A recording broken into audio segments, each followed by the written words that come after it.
Donc, le kit de survie que peut utiliser un entrepreneur quand il est face à ses fournisseurs et ses clients, c'est d'aller voir la structure financière de ceux-ci.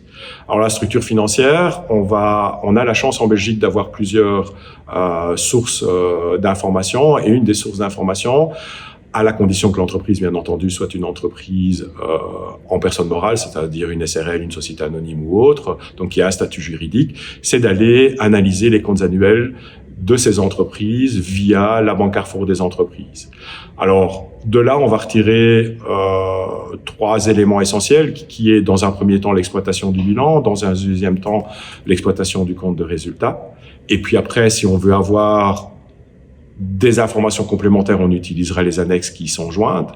Et par le bilan, on peut déjà se faire un profil complet de cet entrepreneur, de cet intervenant, à savoir, on va voir s'il est capable de financer ses activités sur le court terme et s'il a suffisamment les reins solides pour pouvoir faire face à ses activités court terme, mais sur le long terme. Donc en fait, c'est un peu comme un coureur de fond qui va devoir doser ses efforts pour pouvoir atteindre sa ligne d'arrivée.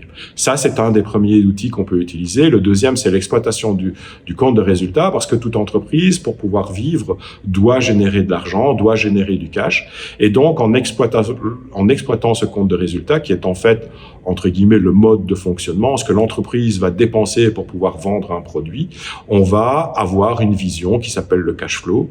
Et ce cash flow va me permettre de voir jusqu'à quel montant l'entreprise se génère ces fameuses liquidités qu'elle pourra réinjecter ensuite dans son fonctionnement. Après, si on a affaire à une entreprise qui est plus en personne physique, ou si on a un client, entre guillemets, en personne physique, forcément, là, on doit prendre un maximum de garanties. Vis-à-vis d'un client, il ne faut jamais oublier que la loi impose d'avoir des conditions générales de vente. Et dans ces conditions générales de vente, on va établir l'aspect relationnel que l'on a avec son client. Et donc, on va, entre autres, établir un élément essentiel, à savoir la façon dont on va se faire payer. Est-ce que je me fais payer au comptant?